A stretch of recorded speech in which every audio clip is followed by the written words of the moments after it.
મેં એક અનાથ છોકરી સાથે લગ્ન કર્યા. તેની એક 15 વર્ષની બહેન પણ હતી. પત્ની સાથે તેની બહેન પણ વિદાય લઈને આવી હતી.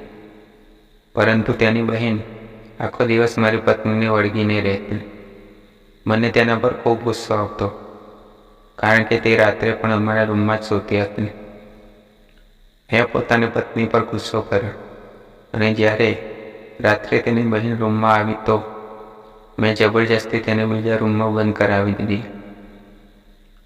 અને પછી જ્યારે હું રૂમમાં પાછો આવ્યો તો મારો જીવ નીકળી ગયો, કારણ કે ત્યાં હું લગ્નની રાતે જ્યારે પોતાના રૂમમાં આવ્યો ત્યારે ખૂબ ખુશ હતો. મેં મુંહ દેખાડીને ગિફ્ટ તો ખરીદી જ હતી, પરંતુ એક પ્રેમથી ભરેલી ગિફ્ટ પર લાવ્યો હતો. હું ગુલાબનો ગજરો ખરીદીને લાવ્યો હતો, કારણ કે હું જાણતો હતો કે છોકરીઓ આ પ્રકારની ગિફ્ટ જોઈને ખૂબ ખુશ થઈ જાય છે. જ્યારે મેં મારા રૂમનો દરવાજો ખોલ્યો તો હું આશ્ચર્યચકિત થઈ ગયો. સામેનું દ્રશ્ય ઘણું ખતરનાક હતું. મારી પત્નીની 15 વર્ષની બહેનને તેને ચોંટીને બેઠી હતી અને રડી રહી હતી. આ રડવું કોઈ સામાન્ય રડવું ન હતું, બલકે જોર જોરથી રડી રહી હતી. તેને જોઈને મારી રેખા પરેશાન થઈ ગઈ હતી. તેને તેની બહેનને પ્રેમથી સમજાવીને ચૂપ કરાવી હતી. હું આગળ વધ્યો અને બોલ્યો, રેખા, શું થયું? છોકરીની તબિયત તો બરાબર છે ને? તો રેખાએ કહ્યું, હા, બરાબર છે. આ બસ એ વિચારી પરેશાન થઈ રહી છે કે હું મારી નવી જિંદગી શરૂ કરવા જઈ રહી છું, તો આનું શું થશે? મારું મન દુઃખી થઈ ગયું હતું. મેં આગળ વધીને રૂપાના માથા પર હાથ ફેરવ્યો અને તેને કહ્યું કે તું ચિંતા ન કર. જો તું રેખાની બહેન છે તો મારી પણ બહેન છે. તું આ જ ઘરમાં અમારી સાથે જ રહીશ. મુકેશ બોલ્યો. રેખા તે આ વાતને રૂપાને નહોતી જણાવી કે શું? મેં કહ્યું કે મેં તેને જણાવી દીધી છે, પરંતુ તું હજી નાની છે ને, તેથી આ વાતો સમજી નથી શકતી. જેમ જેમ સમય જશે તેમ તે પોતે જ સમજી જશે. મેં માથું હલાવી દીધું તો રેખા ડરતા ડરતા બોલી, મુકેશ, એક વાત કહું? તો મેં હસીને કહ્યું કે રેખા, તારે પરમિશન લેવાની જરૂર નથી. પરંતુ તેની વાત સાંભળીને હું સંપૂર્ણપણે આશ્ચર્યચકિત થઈ ગયો. તેણે કહ્યું કે મુકેશ, હું રૂપાને પોતાની સાથે જોડાવી દઉં. જ્યાં સુધી તે પોતાને સંભાળી ન શકે ત્યાં સુધી મારે રૂપાને મારી સાથે જ સૂવા દેવી જોઈએ. તે મારી સાથે જ સૂશે. આ મમ્મી પપ્પાના મૃત્યુ પછી અભિ ખૂબ જ ડરે છે અને નાની નાની વાતનું ટેન્શન લઈને બીમાર પડી જાય છે. મારા હજુ નવા નવા લગ્ન થયા છે એ હું ક્યાંક હોસ્પિટલના ચક્કર ખાતી રહું? હું રેખાની વાત સમજી ગયો હતો. મેં કહ્યું, ઠીક છે, તમે બંને બહેનો આ રૂમમાં સૂઈ જાઓ. હું બીજા રૂમમાં જતો રહું છું. રેખા ઊભી રહીને મારી પાસે આવી અને કહ્યું કે હું હંમેશા તમારી આભારી રહીશ. તમે મારા પર ખૂબ જ મોટી મહેરબાની કરી છે. હું તમને વિનંતી કરું છું કે તમે ઘરમાં કોઈને પણ જાણ ના થવા દેતા એ તમે બીજા રૂમમાં સૂઈ રહ્યા છો. તમે ચિંતા ના કરો, ટૂંક સમયમાં જ રૂપા ઠીક થઈ જશે તો પોતાની જીદ છોડી દેશે. મેં હસતા હસતા કહ્યું, રેખા, તારે ટેન્શન લેવાની કોઈ જરૂર નથી. હું તારી પરિસ્થિતિને સમજી શકું છું. એમ પણ આવતીકાલ સુધીમાં મહેમાન તો પાછા જતા રહેશે. પછી આ ઘરમાં આપણે 3 જ રહીશું. આટલું કહીને મેં ડરી ગયેલી રૂપા તરફ જોયું અને બહાર નીકળી ગયો હતો. મેં રેખાને તો સાંત્વના આપી, પરંતુ પોતાની સાંત્વના કેવી રીતે આપી શકું? મારા દિમાગમાં વારંવાર એક જ પ્રશ્ન આવી રહ્યો હતો કે શું રૂપા આમ જ હંમેશા મારી ખુશીઓ વચ્ચે રહેશે? હું હા પાડીને પોતાનું જ નુકસાન નથી કરી બેઠો, પણ મેં ખૂબ જ કોશિશ કરીને પોતાના દિમાગથી આ બધી વાતો કાઢી નાખી હતી. હું જાણતો હતો કે બાળકો આવા જ હોય છે. તેઓ એ સહન નથી કરતા કે તેમની નજીકની વ્યક્તિ બીજા કોઈની સાથે વાત પણ કરે. તેથી હું રૂપાનું ભરપૂર ધ્યાન રાખવા લાગ્યો હતો. તે ખૂબ જ નિર્દોષ અને માસૂમ છોકરી હતી. આવા પ્રકારના બાળકો પર તો એમ પણ મને ખૂબ દયા આવતી હતી. હું એ વિચારીને પરેશાન થઈ જતો હતો કે ના જાણે આને પોતાની જિંદગીમાં શું સહન કરવું છે કે તે આવી બની ગઈ છે. રૂપા રેખા કરતાં પણ વધુ સુંદર હતી. અમારા લગ્નને પૂરું 1 અઠવાડિયું થઈ ગયું હતું, પરંતુ રૂપા હજી પણ રેખા સાથે જ સૂતી હતી. જ્યારે હું બીજા રૂમમાં પડી રહેતો હતો, એક દિવસ હું રૂપા માટે એક બેગ લાવ્યો હતો. પુસ્તકો નહીં, કારણ કે મને નહોતી ખબર કે તે કયા ધોરણમાં ભણે છે. હું ઘરે પહોંચ્યો ત્યારે રેખા ઘરનું કામકાજ કરી રહી હતી.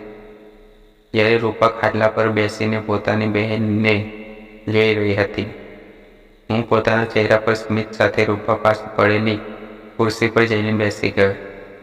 જ્યારે રેખાની નજર મારા પર પડી તો તે દોડીને મારી પાસે આવી ઊભી રહી ગઈ. તેના ચહેરાનો રંગ ઉડી ગયો હતો. મેં તેની અવગણના કરી અને રૂપા તરફ જોઈને બોલ્યો, રૂપા જો, હું તારા માટે ગિફ્ટ લઈને આવ્યો છું. શું? રૂપા મને જોઈને રડવા લાગી અને ભાગીને પોતાની બહેનની પાછળ જઈને સંતાઈ ગઈ. હું આશ્ચર્યમાં પડી ગયો. આખરે તે આવું કેમ કરે છે? શા માટે તે હંમેશા પોતાને આ રીતે છુપાવીને રાખે છે? પણ હું એ નહોતો જાણતો કે જ્યારે મને આ સવાલનો જવાબ મળશે ત્યારે મને કેટલો મોટો આઘાત લાગશે. હું ઊભો થઈ ગયો અને બોલ્યો, રૂપા બેટી, અહીંયા આવ, મારી વાત સાંભળ. હું તારા માટે બેગ લઈને આવ્યો છું. મારો અવાજ સાંભળીને રૂપા વધુ રડવા લાગી હતી. મેં જ્યારે રેખા સામે પ્રશ્નાર્થ નજરે જોયું તો તે મને ખૂબ જ ગુસ્સામાં લાગી રહી હતી. તેણે કહ્યું, મુકેશ, હું તમને હાથ જોડીને કહું છું કે મહેરબાની કરીને તમે મારી બહેનથી દૂર રહો. તમે મારા પતિ છો, પરંતુ રૂપા માટે તો પરાયા છો ને. તેથી તમારે આની સાથે બિલકુલ વાત ન કરવી જોઈએ. મને રેખાની વાત ખૂબ જ ખરાબ લાગી હતી. હું તો રૂપાને પોતાની નાની બહેન સમજવા લાગ્યો હતો, પણ રેખાના વર્તને મને ખૂબ જ પરેશાન કરે. હું પણ ગુસ્સામાં આવી ગયો હતો. મેં કહ્યું, જો તને રૂપાની એટલી જ ચિંતા હોય તો પોતાની બહેનને એક પરાયા પુરુષના ઘરે પોતાની સાથે લાવી શકે. આટલું કહીને હું દરવાજો જોરથી બંધ કરીને ઘરની બહાર નીકળી ગયો હતો. બહાર નીકળીને હું રસ્તા ઉપર ભટકી રહ્યો હતો. હું રહીને મારા કઠોર વર્તનથી શરમ અનુભવતો હતો. રૂપા મારા ઘરે જબરજસ્તી તો ન હતી ને કે હું તેને ટોળા મારવા લાગ્યો. એ તો મારા કહેવાથી મારા ઘરે આવી હતી. ઘરમાં અમે બસ 3 લોકો જ હતા. આ પહેલાં મારા ઘરમાં ખામોશી અને સન્નાટો રહેતો હતો. મારી મમ્મીનું અવસાન 2 વર્ષ પહેલાં થયું હતું.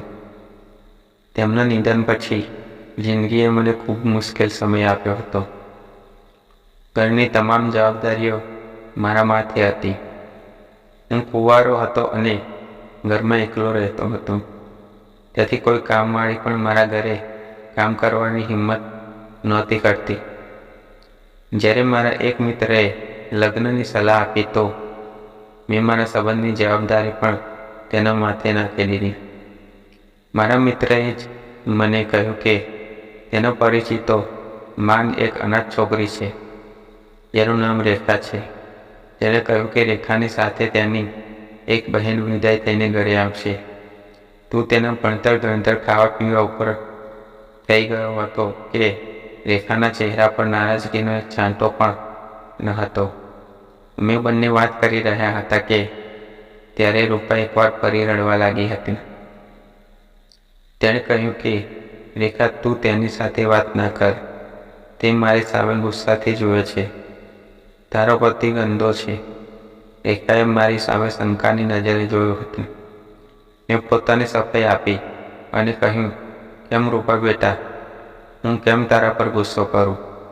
રેખા બોલી, મુકેશ, મેં તમને કહ્યું પણ હતું કે તમારે મારી બહેન સાથે વાત ના કરવી જોઈએ. આટલું કહીને તે રૂપાને હાથથી પકડીને પોતાના રૂમમાં લઈ ગઈ અને હું આ હોલમાં પોતાનું મોઢું નીચું રાખીને ઊભો રહી ગયો હતો.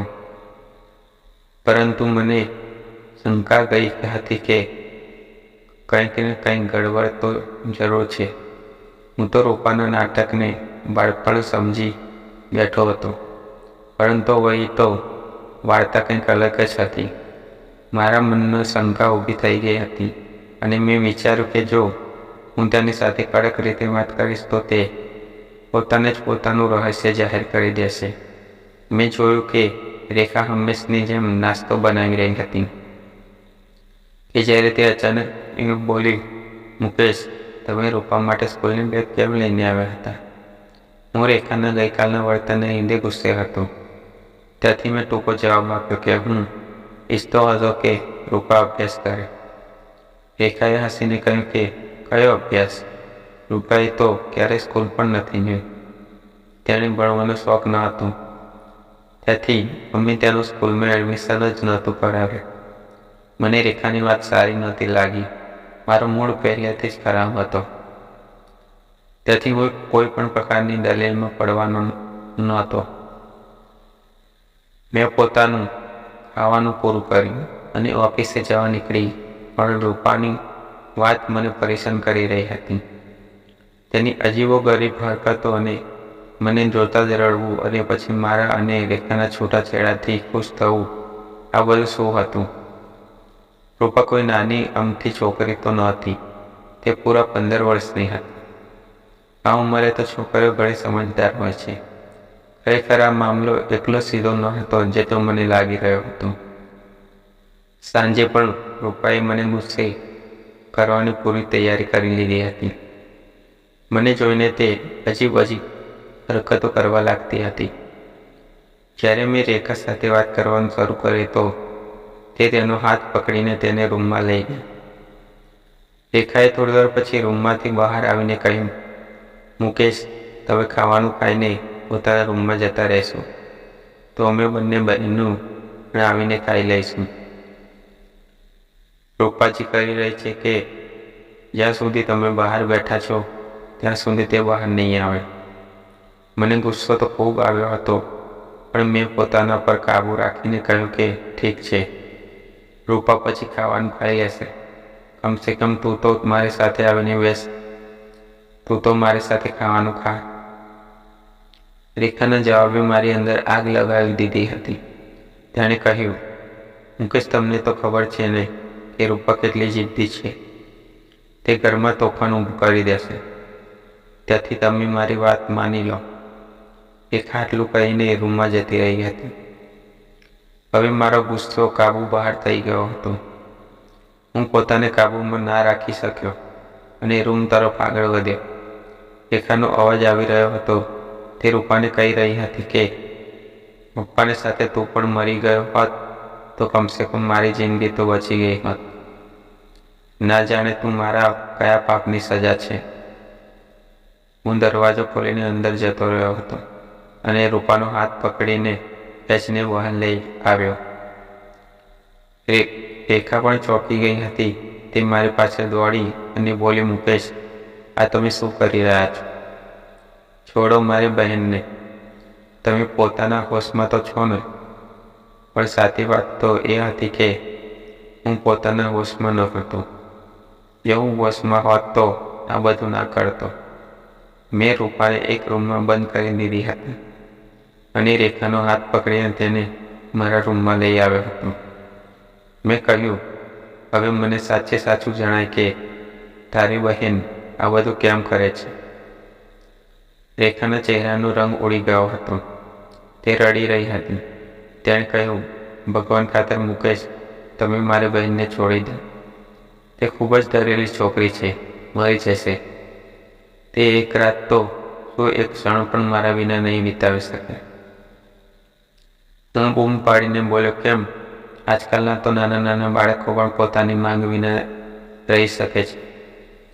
તો આ એવા પ્રકારની બહેન છે કે તારી બહેન તારો પડછાયો જ બની ગઈ છે. મને આ બધું બિલકુલ પસંદ નથી અને ના હું આ બધું સહન કરીશ. મેં રેખા સામે ગુસ્સેથી જોયું અને કહ્યું, તું પોતાનું રડવાનું બંધ કર. પરંતુ તેને રડવું વધુ તીવ્ર બનવા લાગ્યું હતું. હું રેખાના રૂમમાંથી બહાર આવી ગયો અને બહારથી દરવાજો બંધ પણ કરી દીધો. અને પોતાના રૂમમાં આવીને મેં દરવાજો બંધ કરી દીધો હતો, જેથી રેખા અને રૂપાના અવાજનો અંત આવે. પણ તે બંને બહેનો જોરજોરથી દરવાજો પકડાવી રહી હતી. એવું લાગી રહ્યું હતું કે તે દરવાજો તોડી નાખશે. કેટલાય કલાકો સુધી આ બધું જ ચાલતું રહ્યું. પણ સવાર પડ્યાનો થોડા સમય પહેલા મને બંને રૂમોમાં ખામોશી છવાઈ ગઈ હતી. હું મારા મનથી મજબૂર થઈને ઊભો થઈ ગયો અને રૂપાના રૂમ તરફ આગળ વધવા લાગ્યો. હું ત્યાંની માફી માંગીને રેખાની પાસે લઈ જવા માંગતો, પરંતુ મેં જેવો દરવાજો ખોલ્યો તો મારા પગ નીચેથી જમીન સરકી ગઈ હતી, કારણ કે ત્યાં તો એક છોકરો બેઠો હતો. જ્યારે હું આગળ વધ્યો તો તે મને જોઈને ડરી ગયો અને પછી રડવા લાગ્યો હતો. મેં તેને ખખડાવ્યો અને કહ્યું, હવે મારી સામે આંસુ ના વહાવ, નહીં તો મારાથી ખરાબ કોઈ નહીં. મને જણાય કે તું કોણ છે અને રૂપા ક્યાં ગઈ? તો તે છોકરો રડ્યો અને કહ્યું કે જો હું મારી હકીકત જાણી લઈશ તો તમે મને વેચી તો નહીં દો ને. હું તેની વાત સાંભળીને આશ્ચર્યચકિત થઈ ગયો. મેં કહ્યું, ના ના, હું તને શું કામ વેચું? તે છોકરો મારી વાતથી બેફિકર થઈ ગયો અને સોફા પર બેસી ગયો. તેના ચહેરા પર ખૂબ ગર્વ હતો. તેણે કહ્યું કે જ્યારે મારો જન્મ થયો ત્યારે અમારા ઘરમાં શોકનો માહોલ હતો. જ્યારે હું જન્મ્યો ન હોય બલ્કિ મૃત્યુ પામ્યો હોય. હું જ્યારે મોટો થયો તો મેં મારી આસપાસ ઘણા જુલમ જોયા હતા. મારા પપ્પા મમ્મીને એક ખૂબ જ મોટા દંડાથી મારીને લાલ કરી દેતા હતા અને મારી તરફ ઇશારો કરીને કહેતા હતા, મારા માટે સારું હોત કે તું વાંચણી રહી હોત, પણ તેના કેવું ગજબ કરી દીધું. હું પપ્પાની વાત સાંભળીને અરીસા સામે ઊભો રહી જતો. રેખા કહેતી કે પપ્પાની વાત પર ધ્યાન ના આપ, તું તો બહુ સુંદર છે. પરંતુ જો હું સુંદર હોત તો શું મારા કારણે મમ્મીને માર પડતો? હું જ્યારે રેખા પાસે પૈસા માંગતો ત્યારે તે મને 2 રૂપિયાનો સિક્કો પકડાવી દેતી હતી. હું દોડીને દુકાને જતો અને મમ્મી માટે પોતાની પસંદગીની ટોપી લઈ આવતો. એ ટોપી મમ્મીના મોંમાં મૂકીને કહે તો, મમ્મી ગોળી ખાઈ લે, આરામ મળશે. મમ્મી મને વળગીને જોર જોરથી રડવા લાગતી. હું નાનો એવો હતો. મારી ઉંમરના છોકરાઓ રમતા હતા જ્યારે મારું મન રમવાનું નહોતું. હું આખો દિવસ ઘરમાં રહીને મમ્મીનું ધ્યાન રાખતો કે પપ્પા ક્યાંક મમ્મીને ફરીથી ના મારવા માંડ્યા. પરંતુ મારા રોકવા છતાં પણ મમ્મી દર બીજા કે ત્રીજા દિવસે માર ખાતી હતી. હું મારા નાના નાના હાથ વડે મમ્મીના પગ દબાવતો હતો કે જેથી તેને આરામ મળે, પણ તે પોતાનું દર્દ ભૂલીને મારા નાના નાના હાથને ચૂમવા લાગતી હતી અને રડવા લાગતી હતી. મમ્મી કહેતી હતી કે મને મારથી તકલીફ નથી, મને તારી આ હરકતોથી બહુ તકલીફ થાય છે. એક દિવસ મમ્મી બજારમાં જઈને મારા માટે એક સાયકલ અને એક બોલ લઈને આવી હતી. મમ્મી કહેતી હતી કે તું બહાર જઈને તો રમતો નથી, તો ઘરમાં જ તારી ખુશીની વ્યવસ્થા કરી દઉં છું. હું સાયકલ જોઈને ખૂબ ખુશ થયો હતો અને મમ્મીના હાથ પગને ચૂમવા લાગ્યો હતો. પછી આખો દિવસ હું ખરા તાપમાં સાયકલ ચલાવતો રહ્યો. મમ્મી મારી સામે જોઈ હસી પડી અને બોલી, આજે પહેલો દિવસ છે, ત્યાંથી તડકામાં રમી લે. કાલથી હું તને તડકામાં નહીં રમવા દઉં. હું થોડી વાર પછી સાયકલ પરથી ઉતરીને તેને કપડાથી સાફ પણ કરતો રહેતો હતો, જેથી મારી નવી સાયકલ ક્યાંક જૂની ન થઈ જાય.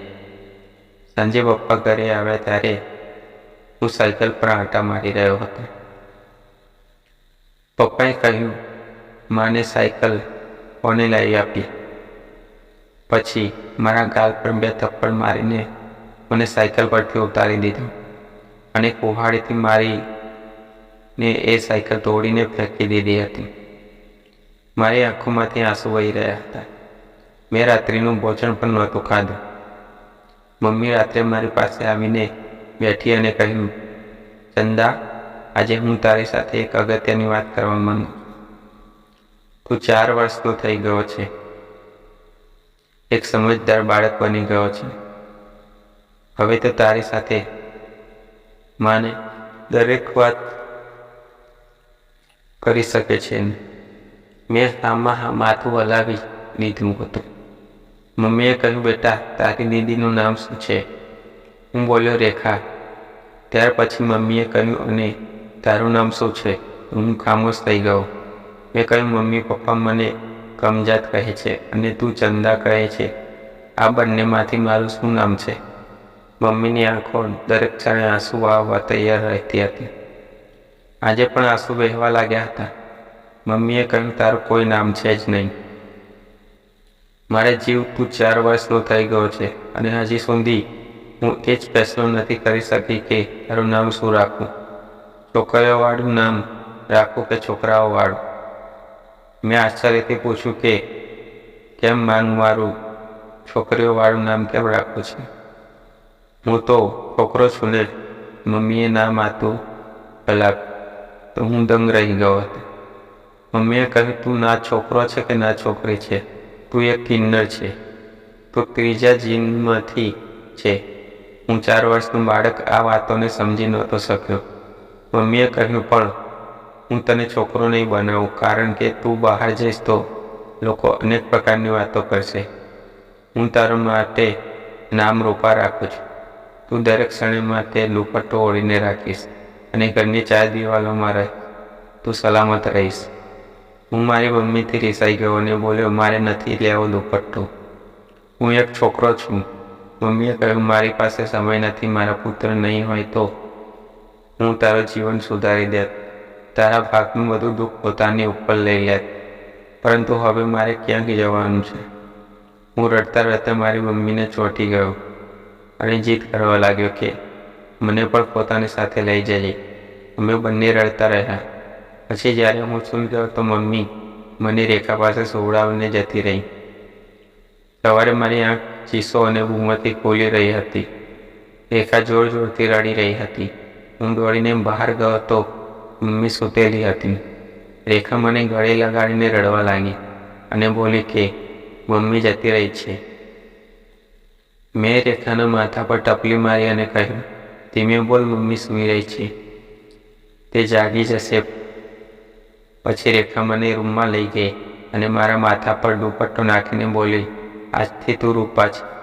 મમ્મીની વાત યાદ છે ને? મેં માથું હલાવી દીધું. હું 2 રૂપિયા લઈને દુકાને ગયો અને મમ્મી માટે ટોફી લઈને આવ્યો. હું ખિસ્સામાં ટોફી લઈને ફરતો રહ્યો, પણ મમ્મી ઉઠી જ નહીં. આખા ગામની મહિલાઓ પણ આવી ગઈ હતી. પછી મમ્મીને પાલખી પર સુવડાવીને લઈ ગયા. હું પાછળ દોડ્યો અને બોલ્યો કે મારી મમ્મીને ક્યાં લઈ જઈ રહ્યા છો? છોડી દો, મેં તેના માટે ટોપી લઈને રાખી છે. હું નાનો હતો ને ત્યાંથી કોઈએ મારો અવાજ ન સાંભળ્યો. હું પુરુષોને પગ પકડી પકડીને બોલતો રહ્યો કે મારી માંગને નીચે ઉતાર. સવારથી કંઈ નથી ખાધું. તેને ભૂખ લાગી હશે. એ ટોફી મારા ખિસ્સામાં જ રહી ગઈ, પરંતુ મમ્મી પાછી ના આવી. હું રડતો રહ્યો અને પીડાતો રહ્યો, પણ કોઈએ મારું ના સાંભળ્યું. પછી એક દિવસ પપ્પા પણ જતા રહ્યા તો અમે કાકાના ઘરે આવી ગયા. કાકી પણ પપ્પા જેટલી ક્રૂર હતી. તે મને દરેક વખતે મારતી રહેતી હતી. ઘણીવાર કહેતી હતી કે હું તને મોકલી દઈશ, તને બાવો લઈ જશે. ત્યારે રેખા મારો સહારો બનતી હતી. કાકીનો પુત્ર મારી મજાક ઉડાડતો રહેતો હતો. તે મને કહેતો હતો કે તું કિન્નર છે, નાચીને મને બતાવ. અને પછી તે અને કાકી ખૂબ હસતા. હું ડરી જતી હતી ત્યારે રેખા મને બચાવતી. ત્યાર પછી તેના લગ્ન તમારી સાથે થઈ ગયા. તમારી સામે જોઈને પણ મને ડર લાગતો હતો કે ક્યાંક તમે મને કોઈ બાવાને ન વેચી દો. રેખા કહેતી હતી કે તમે સારા છો, તમે આવું નહીં કરો, પરંતુ ડર મારા મનમાં ઘૂસી ગયો છે. હવે તમને બધી જ ખબર પડી ગઈ છે. હવે જણાવો, તમે મને એકલા રૂમમાં બંધ નહીં કરો ને? મારો ચહેરો આંસુથી ભીનો થઈ ગયો હતો. હું ઝડપથી ઊભો થઈને બહાર દોડ્યો અને રેખાના રૂમનો દરવાજો ખોલી દીધો અને તેના પગમાં બેસીને માફી માંગવા લાગ્યો. તે પણ રડી રહી હતી, પરંતુ રેખાએ કહ્યું કે કઈ વાતની માફી? તમે તો અમને બેસહારાને સહારો આપ્યો છે. પછી હું અને રેખા રૂપાને માનસિક ડૉક્ટર પાસે લઈ જવા લાગ્યા હતા. તેના દિમાગમાંથી બાળપણના આઘાતને દૂર કરવો ખૂબ મુશ્કેલ હતું, પરંતુ તે હવે સારી થઈ ગઈ છે. મેં તેનું ભણતર પણ શરૂ કરાવી દીધું છે. હું અને રેખા અમારું જીવન ખુશીથી જીવી રહ્યા છીએ.